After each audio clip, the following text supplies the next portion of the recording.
Assalamualaikum warahmatullahi wabarakatuh. Bismillah, alhamdulillah. Alhamdulillahilladzi an'ama alaina binikmatil iman wal islam. Wassalatu wassalamu ala sayyidina Muhammadin khairil anam wa ala alihi wa ashabil kiram, amma ba'd.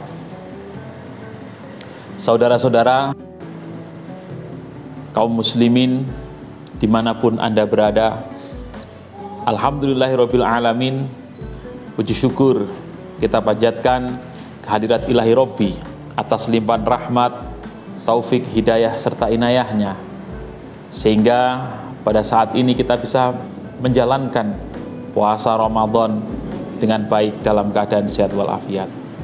Sholawat dan salam semoga senantiasa tercurah limpahkan kepada junjungan kita Nabi Agung Muhammad sallallahu alaihi wasallam, biqaulina Allahumma sholli wa sallim wa barik alaihi.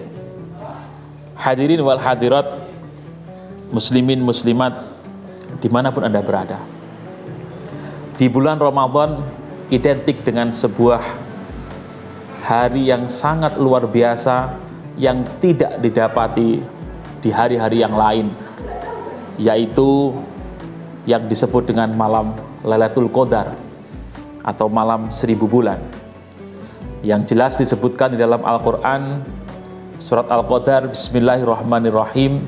Inna anzalnahu fi lailatul qadr wa ma adraka ma lailatul qadr. Lailatul qadri khairum min alfi syahr. Tanazzalul malaikatu warruhu fiha biizni rabbihim min kulli amr. Salamun hiya hatta matla'il fajr. Momen ini merupakan momen yang istimewa yang hanya diberikan Allah kepada umat Nabi Muhammad. Kenapa?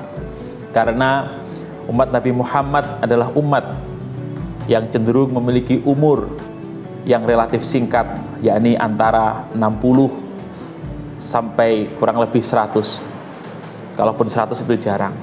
Oleh karena itu, Lailatul Qadar sebagai momentum yang diberikan kepada umat Muhammad untuk senantiasa memperbanyak ibadah di dalamnya. Hadirin rahimakumullah, lalu bagaimana usaha kita untuk mendapatkan Lailatul Qadar sendiri itu? Dan kira-kira kapan di dalam bulan Ramadan itu Lailatul Qadar bisa kita jumpai? Dalam hal ini ketika Nabi ditanya oleh para sahabat, Nabi tidak memberikan jawaban kapan tepatnya malam Lailatul Qadar itu. Hanya saja Nabi memberikan indikasi, yakni di malam-malam ganjil di 10 terakhir daripada bulan Ramadan, yakni malam 21, malam 23, 25, 27 dan 29. Karena pada malam-malam ganjil ini Nabi mengajak keluarganya untuk lebih meningkatkan ibadah. Hadirin wal hadirat rahimakumullah, kalau kita merujuk kepada turunnya Al-Quran, yang di sana dikatakan dalam Al-Quran bahwa syahrul Ramadan alladzi unzila fihil Quran hudal linnasi wa bayyinatin minal huda wal furqan, bahwa Lailatul Qadar ini merupakan malam di mana Al-Quran diturunkan secara sekaligus dari Lauhul Mahfud menuju Baitul Izzah, yang ini kemudian disebut sebagai malam Lailatul Qadar. Nah, kalau kita menganalisa, ternyata menurut kami bisa jadi Lailatul Qadar ini turun tidak hanya atau tidak turun di 10 terakhir malam, di 10 terakhir dari bulan Ramadan, tapi bisa saja di awal, di tengah, atau di akhir.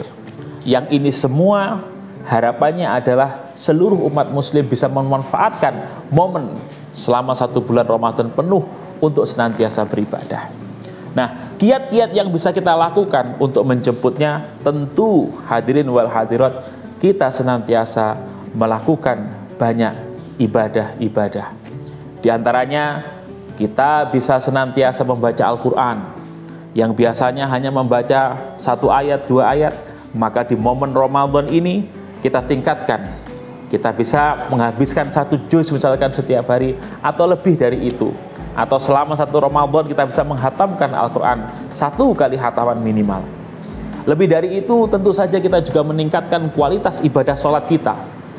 Yang biasanya kita tidak pernah sholat jamaah, maka di bulan Ramadan ini adalah momentum kita untuk senantiasa melaksanakan sholat dengan berjamaah 5 waktu.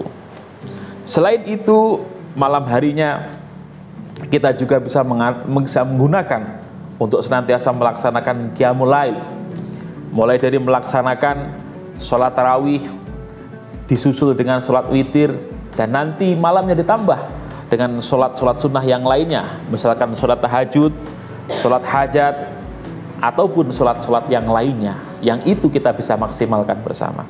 Hadirin rahimakumullah, lebih dari itu kita juga bisa memanfaatkan amal ibadah yang lainnya yang bersifat sosial untuk mendapatkan Lailatul Qadar.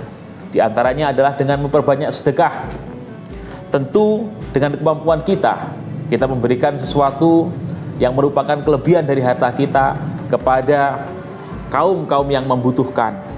Selain itu, di akhir bulan Ramadan kita jangan sampai lupa untuk membayar zakat.